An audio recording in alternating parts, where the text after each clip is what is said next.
উপন্যাস পথের পাঁচালী পঞ্চদশ পরিচ্ছেদ। দুর্গা ভাইকে খুঁজিতে বাহির হইয়াছিল। পাড়ার নানা স্থানে খুঁজিয়া কোথাও পাইল না। অন্নদা রায় মহাশয়ের বাড়ির কাছে আসিয়া ভাবিল, একবার এখানে দেখে যাই, খুড়িমার সঙ্গেও দেখাটা হবে এখন। অন্নদা রায়ের বাড়ি ঢুকিতেই একটা হৈ হৈ চিৎকার ও কান্নাকাটির কলরব তাহার কানে গেল। বাড়ির মধ্যে ঢুকিয়া সে দরজার কাছে দাঁড়াইল। রোয়াকের এক পাশে দাঁড়াইয়া অন্নদা রায়ের বিধবা ভগিনী সখী ঠাকুরুন চিৎকার করিয়া বাড়ি ফাটাইতেছেন। তাই কি মনে একটু ভয় আছে নাকি? ঢের ঢের জাহাবাজ মেয়ে মানুষ দেখিছি, এমন আর কখনো দেখিনি রে বাপু, পায়ে গড় করি। বলে ওই জমের মতো সোয়ামী রাগলে হাড়ে মাসে এক রাখে না, তাই না হয় বাপু একটু সমঝে চলি। সত্যিই তো, আজ 3 দিন ধরে বলছে ধানগুলো একটু রোদে দাও, ওগো ধানগুলো একটু রোদে দাও। কথা কি গ্রাহ্য হয় নাকি? না, কানে যায়। কার কথা কে শোনে? গৃহস্থ ঘরের বউ ধান ভানবে, কাজ করবে এই জানি, তা না রাত দিন পটের বিবি সেজে বসে আছে। পটের বিবি জিনিসটি পরিস্ফুট করিবার জন্য উত্তম রূপে সাজিয়া যেরূপভাবে বসিয়া থাকা উচিত বলিয়া সখী ঠাকুরনের ধারণা, তিনি এখানে তাহার অভিনয় করিলেন। এ তো বাপু কখনো কোথাও বাপের জন্মে দেখিনি, শুনিওনি। দালানের মধ্য হইতে অন্নদা রায়ের পুত্রবধূ নাকি সুরে কাঁদিতে কাঁদিতে বলিল, পটের বিবি হয়ে সেজে বসে থাকি নাকি? কাল যে 10 মুগের ডাল ভাজলাম সারা বিকেল ধরে, দুপুরবেলা খেয়েই আরম্ভ করেছি। আর যখন 5টার গাড়ি যাওয়ার শব্দ পেলাম তখনও খোলার তাতেই বসে আছি। দুধামা ডাল ভাজারে ভাঙারে করে অন্ধকার হয়ে গেছে, তখন উঠেছি। সে কি অমনি হয়? গা গতর ব্যথা হয়ে গেছে। রাত্রিরে বলে বুঝি জ্বর হলো, এমনি গায়ে হাতে ব্যথা, তাকে কেউ দেখে? তার উপর সকালবেলা বিনি দোষেই মার। কেন সংসারে কি বসে বসে খাই? এমন সময় অন্নদা রায়ের ছেলে গোকুল এক হাতে একখানা কাঁচা বাঁশের পাতা শুদ্ধ ডগা ও আর এক হাতে দা লইয়া বাড়ি ঢুকিল। স্ত্রীর কান্নার শেষ অংশ শুনিতে পাইয়া গর্জন করিয়া কহিল, এখনো তোমার হয়নি? এখনো তোমার অদেষ্টে বেশ তো দুঃখ আছে দেখছি। আমার রাগ বাড়িও না মেলা সকাল বেলা। আজ 3 দিন ধরে ধানগুলো রোদ্দুরে দেওয়ার জন্য বলে বলে হয়রান। এই মেঘলা মেঘলা যাচ্ছে, এরপর ধানগুলো যদি কলিয়ে যায় তবে তোমার কোন বাবা এসে সামলাবে? সারা বছরের পিণ্ডি জুটবে কোত্থেকে? গোকুলের বউ হঠাৎ কান্না বন্ধ করিয়া তেজের সহিত জোর গলায় বলিয়া উঠিল, তুমি আমার বাবা তুলে গালাগালি করো না বলে দিচ্ছি। আমার বাবা কি করেছে তোমার? কেন তুমি বাবার নামে যখন তখন যা তা বলবে? তাহার কথা শেষ হইতে না হইতে গোকুল হাতের বাঁশ নামাইয়া রাখিয়া দা হাতে এক লাফে রোয়াকের সিঁড়ি বাহিয়া উঠিয়া কহিল, তবে রে, আজ তোমার একদিন কি আমার একদিন। তোমার বাপের বাড়ি আবদার না ঘুচিয়ে আমি আজ। একটা খুনোখুনি ব্যাপার বুঝিবা হয় দেখিয়া বাড়ির কিষাণ উঠান হইতে ডাকিয়া কহিল, কি করেন দা ঠাকুর, কি করেন? থামুন থামুন। পরে সে ছুটিয়া রোয়াকে উঠিল। দুর্গাও ছুটিয়া আসিল। সখী ঠাকুরুনও রোয়াক হইতে দালানের মধ্যে ঢুকিলেন। খুব একটা হইচই হইল। দালানের মধ্যে গোকুলের স্ত্রী স্বামীর উদ্যত আক্রমণের সম্মুখে পিছাইয়া গিয়া মার ঠেকাইবার জন্য 2 হাত তুলিয়া দেওয়ালের গায়ে প্রাণপণে ঠেস দিয়া জড়সড় হইয়া দাঁড়াইয়াছে। চোখে তার ভয়ের দৃষ্টি। কিষান গিয়াই গোকুলের হাত হইতে দাখানা কাড়িয়া লইল। পরে তাহাকে ধরিয়া দালানের বাহিরে আনিতে আনিতে বলিতে লাগল, কি করেন দা ঠাকুর, থামুন, আসুন নেমে। গোকুলের বয়স ৩৫-৩৬ কম নয়, কিন্তু দেহ তেমন সবল নহে। বলিষ্ঠ কিষানের সহিত ম্যালেরিয়া দুর্বল দেহ লইয়া হাত ছাড়াছাড়ির চেষ্টা করিতে গেলে দুর্বলতায় অধিকতর প্রকাশ হইয়া পড়িবে বুঝিয়া বলিতে বলিতে নামিল, দেখো না, একটা ঢোল ধান, বীজ ধান জল পেয়ে যদি কলিয়ে যায়, ও কি আর রোয়া হবে? আজ ৩ দিন ধরে বলছি, আমার তেজটা দেখলে তো? তোমার তেজ আমি। দুর্গা নিঃশ্বাস ফেলিয়া বাঁচিল। কিন্তু এ সময় খুড়িমার সঙ্গে আলাপ পরিচয় কথাবার্তার সময় নহে বুঝিয়া সে এক প্রকার নিঃশব্দেই অন্নদা রায়ের বাড়ির বাহির হইয়া পড়িল। পাঁচু বাড়ুজ্যের বাড়ির কাছে জামতলায় একজন লোক ঘটি বাটি সারাইতে বসিয়াছে। কাঠের কয়লার হাপড়ে গনগনে আগুন, পাড়ার লোকের অনেক ভাঙা ঘটি বাটি জড়ো করা। বেঁটে ধরনের লোকটা, পাকশিটে গড়নের চেহারা, বয়স কত বুঝিবার উপায় নেই, ৩০ও হইতে পারে, ৫০ও হইতে পারে।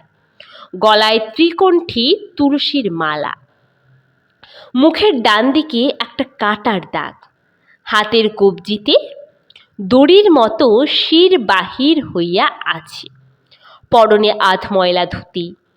পাড়ার অনেক ছেলে মেয়ে তাহাকে ঘিরিয়া ঘটি বাটি সারানো দেখিতেছে। দুর্গাও গেল। লোকটা বলিল, কি চাই খুকি?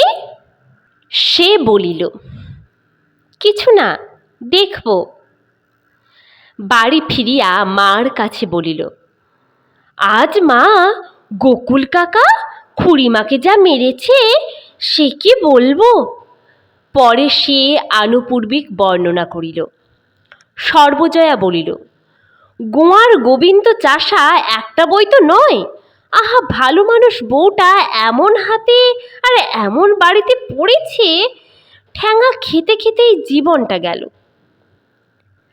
আমাকে তো বড্ড ভালোবাসে, যখন যা বাড়িতে হবে আমার জন্যে তুলে রেখে দেবে। খুড়িমার কান্না দেখে এমন কষ্ট হলো মা। সখী ঠাকমা আবার এমন উল্টে খুড়িমাকেই বকে। সে ৩-৪ দিন জামতলায় ঘটি বাটি সারানো দেখিতে গেল। লোকটি তাহার বাড়ি, বাপের নাম সব খুঁটিনাটি জিজ্ঞাসা করিয়া বলিল, তোমাদের বাড়ির জিনিসপত্র সারাবে না? নিয়ে এসো না খুকি। দুর্গা বাড়ি আসিয়া মাকে বলিল, আমাদের ভাঙা গটি গাড়ুগুলো দেবে মা, একজন বেশ ভালো মানুষ লোক এসেছে, ও পাড়ার পথে জামতলায় বসে সারাচ্ছে।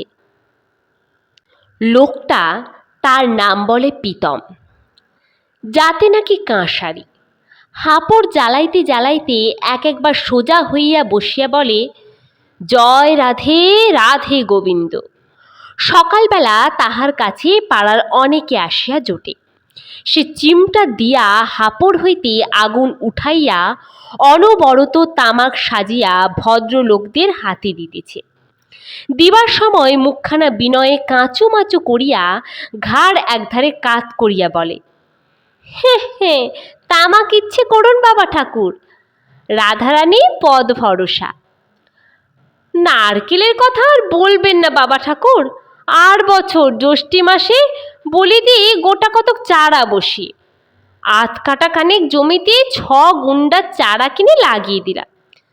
তা ব্যাঙের উপদ্রবে একেবারে মূলসেকো টুলসেকো সব শুদ্ধ কটা টাকাই মাটি। মুখুজ্জে মশাই সকাল হইতে ঠায় বসিয়া আছেন। কোনো রকমে মিষ্ট কথায় তুষ্ট করিয়া পিতলের ঘড়া বিনামূল্যে সারাইয়া লইবেন। তামাক খাইতে খাইতে পূর্ব কথার খেই ধরিয়া বলিলেন, এই তো গেল কাণ্ড বাপু, তাই এবারও তো ভেবেছিলাম ২০ চারা বাড়ির পিছনে, তা এমন ম্যালেরিয়া ধরলো তোমাদের ওদিকে কিরকম। হে কারিগর।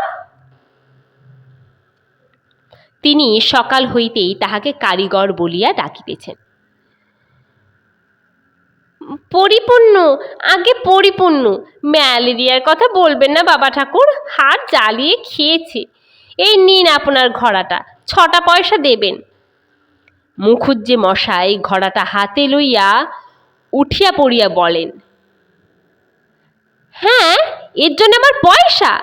দিলে একটা জিনিস ব্রাহ্মণকে ছাড়িয়ে, অমনি কার্তিক মাসের দিনটা, তার আবার। প্রীতম তাড়াতাড়ি মুখুজ্জে মশাইয়ের ঘোড়াটা ধরিয়া অত্যন্ত অমায়িকভাবে হাসিয়া বলে, আজ্ঞে না, মাপ করবেন বাবা ঠাকুর, এমনি সারিয়ে দিতে পারবো না। এখনো সকালবেলা বউনি হয়নি, আজ্ঞে না, তা পারবো না।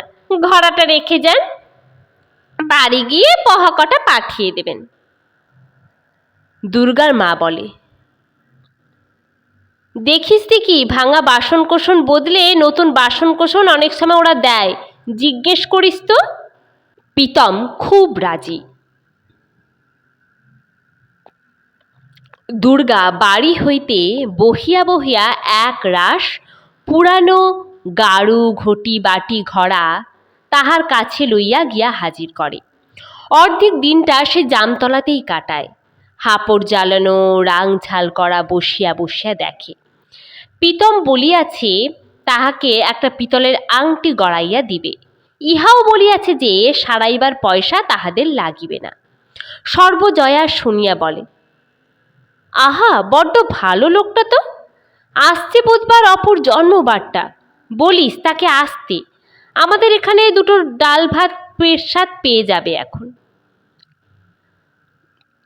বুধবার সকালে উঠিয়া দুর্গা জামতলায় গিয়া দেখিল লোকটা নাই। জিজ্ঞাসা করিয়া শুনিল পূর্বদিন সন্ধ্যার পর কোন সময় সে দোকান উঠাইয়া চলিয়া গিয়াছে। হাপড়ের গর্ত ও পোড়া কয়লার রাশি ছাড়া অন্য কোনো চিহ্ন নাই। দুর্গা এখানে ওখানে খোঁজ করিল, একে ওকে জিজ্ঞাসা করিল, কেহ জানে না সে কোথায় গিয়াছে। ভয়ে দুর্গার মুখ শুকাইয়া গেল। মা শুনিলে কি বলিবে? সংসারের অর্ধেক বাসন তাহার কাছে যে। সে দুর্গাকে বলিয়াছিল ঝিকরহাটির বাজারে তাহার কাঁসারির দোকান আছে, সেখানে সে খবর পাঠাইয়াছে। তাহার ভাই একদিনের মধ্যে নতুন বাসন লইয়া আসিয়া পড়িল বলিয়া। আসলেই ভাঙাচোরা বাসনগুলো সব বদলাইয়া দিবে। কোথায় বা সে, আর কোথায় বা তাহার ভাই? কোথায় সে যে গেল তাহা দুর্গা অনেক খুঁজিয়াও পাইল না। কেবলমাত্র তাহাদেরই জিনিস কি আছে, অন্য হুঁশিয়ার লোকের এক টুকরো পিতলও খোয়া যায় নাই। সারাদিনের পর সন্ধ্যার সময় দুর্গা কাঁদো কাঁদো মুখে মাকে সব বলিল। হরিহর বিদেশে, কেই বা খোঁজ করে, কেই বা দেখে। সর্বজয়া অবাক হইয়া যায়, বলে, একবার তোর রায় জ্যাঠামশাইকে গিয়ে বলতো। উমা, এমন কথা তো কখনো শুনিনি।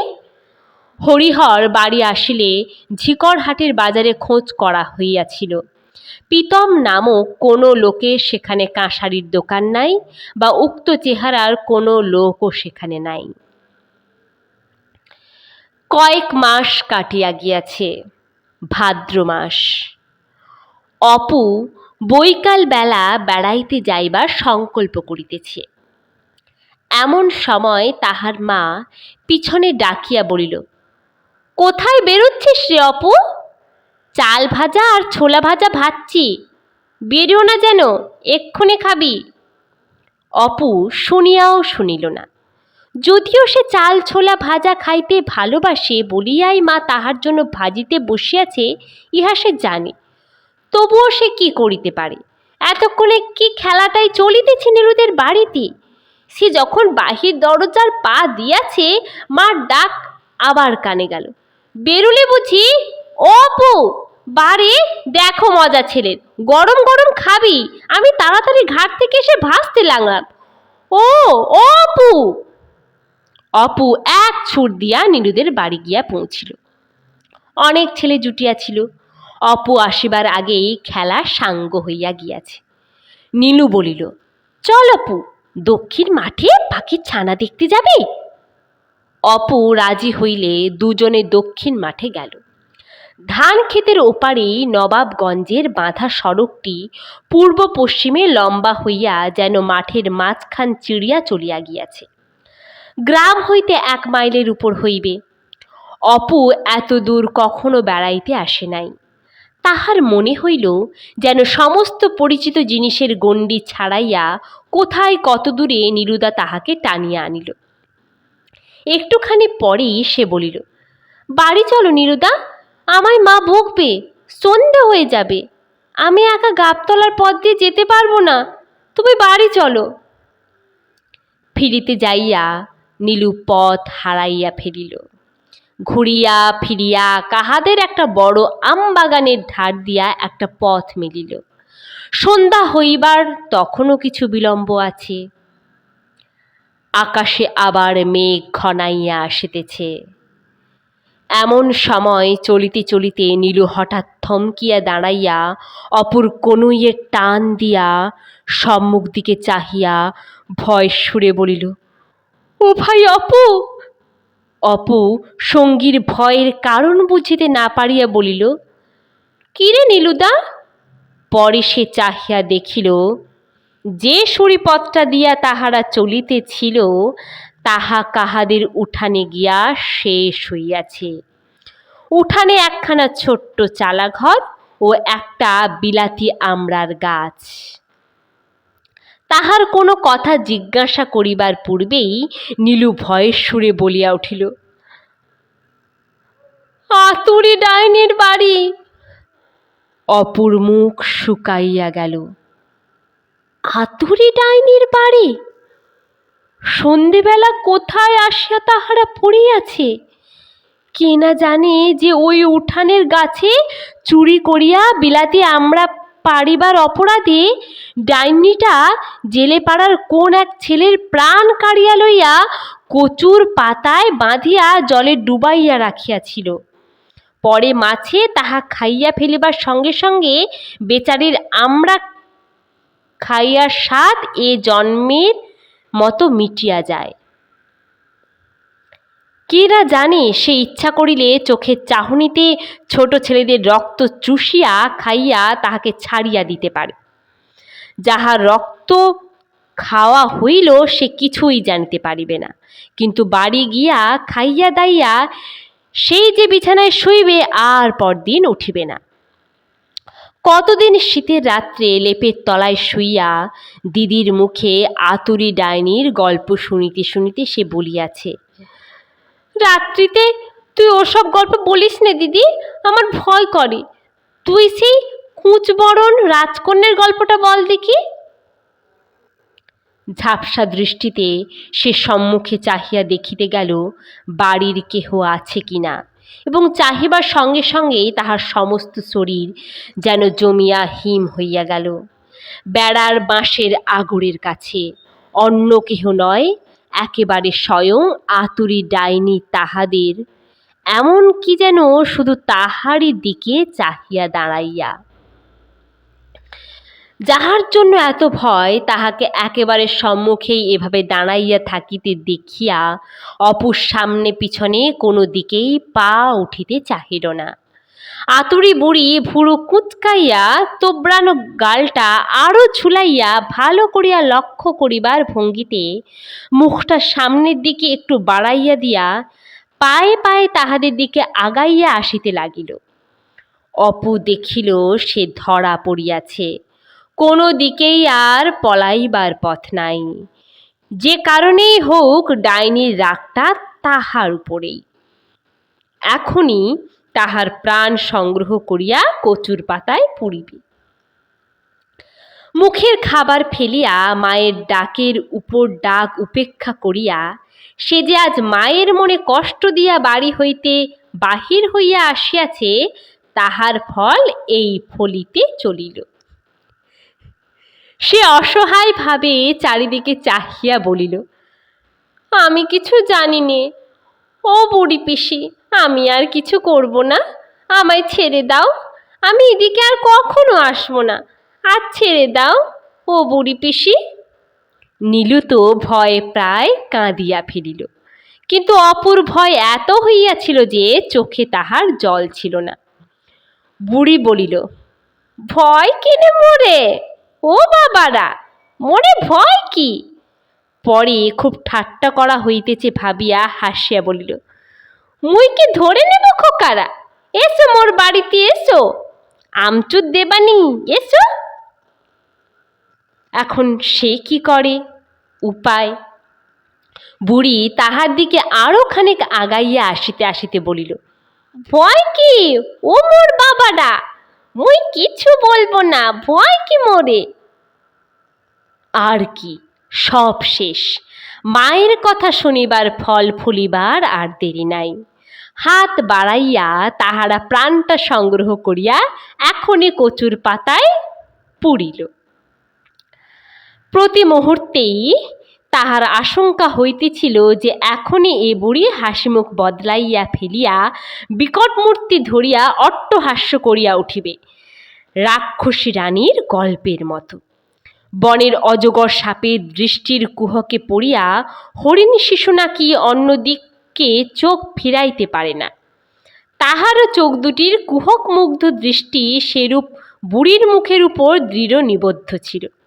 সে আড়ষ্ট কণ্ঠে দিশাহারা ভাবে বলিয়া উঠিল, ও বুড়ি পিসি,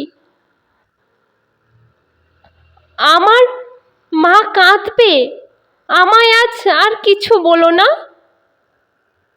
আমি তোমার গাছে কোনো দিন আমড়া নিতে আসিনি, আমার মা কাঁদবে। আতঙ্কে সে নীল বর্ণ হইয়া উঠিয়াছে। বাড়ি ঘোর দৌড় গাছপালা নীলু, চারিধার যেন ধোঁয়া ধোঁয়া, কেহ কোনো দিকে নাই, কেবল একমাত্র সে আর আতুরি ডাইনির ক্রূর দৃষ্টি মাখানো একজোড়া চোখ। আর অনেক দূরে কোথায় যেন মা আর তাহার চাল ভাজা খাওয়ার ডাক।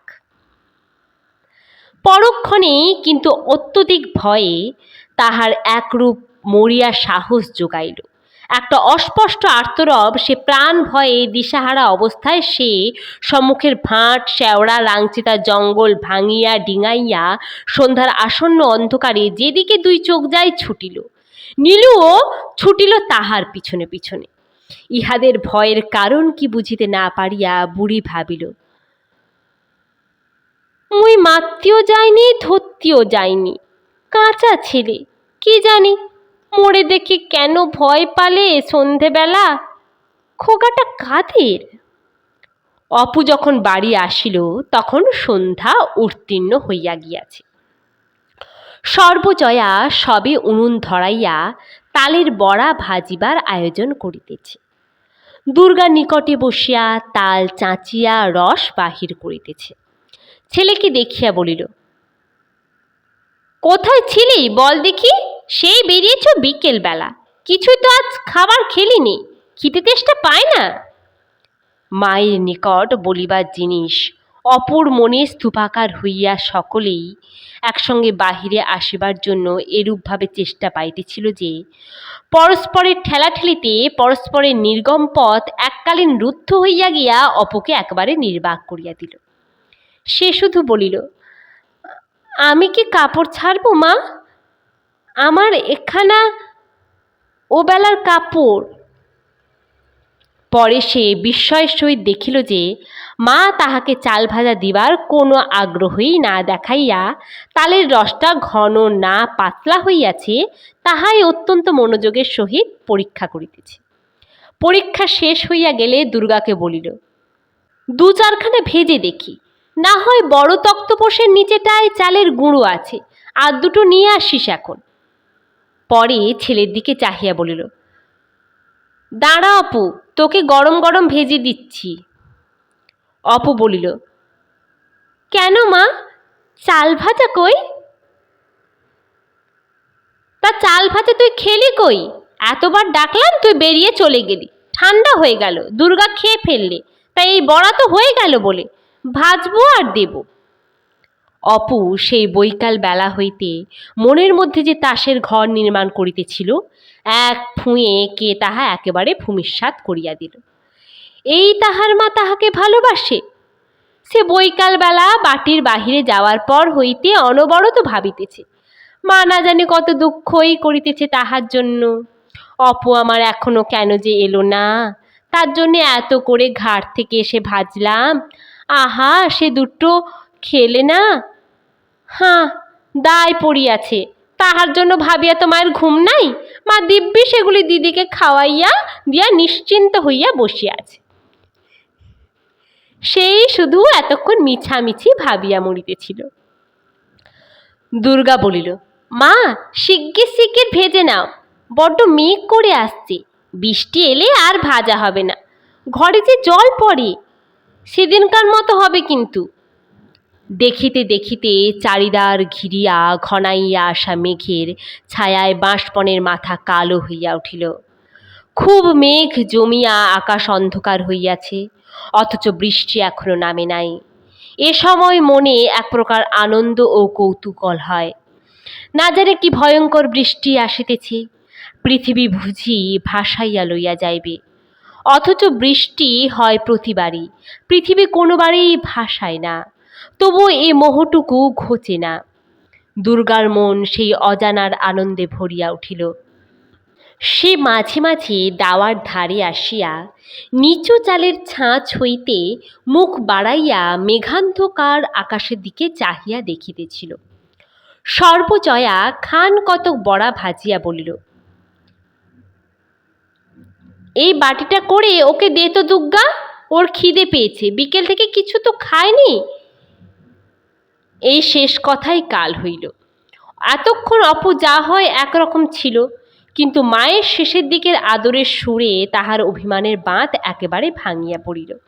সে বড়া শুদ্ধ বাটিটা ছুঁড়িয়া দিয়া বলিল, আমি খাবো না তো বড়া, কখনো খাবো না, যাও। সর্বজয়া ছেলের কাণ্ড দেখিয়া অবাক হইয়া রহিল। গরিবের ঘর কন্যা, কত কষ্টে যে কি জোগাড় করিতে হয় সেই জানে, আর হতভাগা ছেলেটা কিনা দুবার সেই কত কষ্টে সংগৃহীত মুখের জিনিস নষ্ট করিল। ক্ষোভে রাগে সে ছেলের দিকে চাহিয়া বলিল, তোমার আজ হয়েছে কি? তোমার অদৃষ্টে আর ছাই লেখা আছে, খেও এখন তাই গরম গরম। এবার অপুর পালা। এরকম কথা মার মুখে সে কখনো শোনে নাই। কোথায় সে চাহিতেছে মা দুটো আদরের কথা বলিয়া সান্ত্বনা করিবে, না সন্ধেবেলা আমার নিষ্ঠুর কথা। সে দাঁড়াইয়া উঠিয়া বলল, আচ্ছা মা, আমি চাল ভাজা খাইনি, তাতে আমার মনে কষ্ট হয় না? আমি বিকেল থেকে ভাবছি না বুঝি, আমি আমি কখনো তোমার বাড়ি আর আসছি নে, আমি ছাই খাবো। কেন আমি ছাই খাবো? আর দিদি বুঝি সব ভালো ভালো জিনিস খাবে। আমি আসবো না তোমার বাড়ি, কখনো আসবো না। পরে সে আতরি বুড়ির বাড়ি হইতে এইমাত্র যেরূপ অন্ধকার কাঁটাবন আমবন না মানিয়া ছুটিয়াছিল, এখনও রাগে আত্মহারা হইয়া দাওয়া হইতে নামিয়া বাহিরের উঠানের দিকে ঠিক সেইরূপ মরিয়ার মতো ছুটিল। ভাইয়ের অভিমান ভরা দৃষ্টি, ফুলা ঠোঁট ও কথা বলিবার ধরন দুর্গার নিকট এরূপ হাস্যকর ঠেকিল যে সে হাসিয়া প্রায় গড়াইয়া পড়িল। অপুটা একেবারে পাগল মা, কেমন বললে? পরে ভাইয়ের কথা বলিবার উক্তির নকল করিয়া বলিল, আমি চাল ভাজা খাইনি, তাতে বুঝি আমার কষ্ট হয় না? বোকা একেবারে, যা অপু, শোনে যা অপু। অপু ছুটিয়া পাঁচিলের পাশের পথ দিয়া পিছনের বাঁশ বাগানের দিকে ছুটিল। আকাশে মেঘ তখনও থমকিয়া আছে। বাঁশ বনের তলাটা ঝোপে ঝাড়ে নির্জন বর্ষা সন্ধ্যায় ঘুটঘুটে অন্ধকার। সহজ অবস্থায় এরূপ স্থানে এ সময় একা আসিবার কল্পনায় সে করিতে পারিত না কোনো দিনও।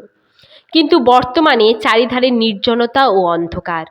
বাঁশঝাড়ের মধ্যে কিসের খড়খড় শব্দ। অদূরে সলতে খাগি আম গাছে ভূতের প্রবাদ প্রভৃতি সম্পূর্ণ বিস্মৃত হইয়া দাঁড়াইয়া দাঁড়াইয়া ভাবিতে লাগিল, আমি কখনো বাড়ি যাব না তো, এ জন্মে আর বাড়ি যাব না। অভিমানের প্রথম বেগটা কাটিয়া গেলে তাহার একটু গা ছমছম করিতে লাগিল।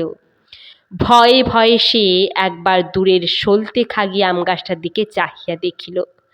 তাহার মনে হইল এখন যদি একটা ভূতে আমায় তুলে একবারে মগডালে নিয়ে যায় তো বেশ হয়।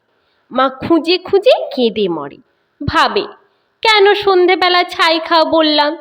তাই তো খোকা আমার রাগ করে কোথায় অন্ধকারে মেঘ মাথায় বেরিয়ে চলে গেল, আর ফিরে এলো না। ভূতের হাতে সে মরিয়া গেলে মার কি রকম কষ্ট হইবে তাহা সে খানিকক্ষণ প্রতিহিংসার আনন্দে উপভোগ করিল। পরে সেখান হইতে সে গিয়া পাঁচিলের পাশের পথে দাঁড়াইল। তাহার ভয় ভয় করিতেছিল। সম্মুখের বাঁশঝাড়ে একটা যেন অস্পষ্ট শব্দ হইল। অপু একবার ভয়ে ভয়ে চোখ উঁচু করিয়া চাহিয়া দেখিল, তাহার মা ও দিদি রানুদের বাড়ির দিকে ডাকিতেছে, ও অপু। বাঁশঝাড়ে আবার যেন একটা শব্দ হইল। সে মনে মনে বড় অস্বস্তি বোধ করিতে লাগিল, কিন্তু মুশকিল এই যে তাহাকে খোসামত না করিলে সে নিজেই অত রাগের মাথায় বাড়ি গিয়া ঢুকিবে।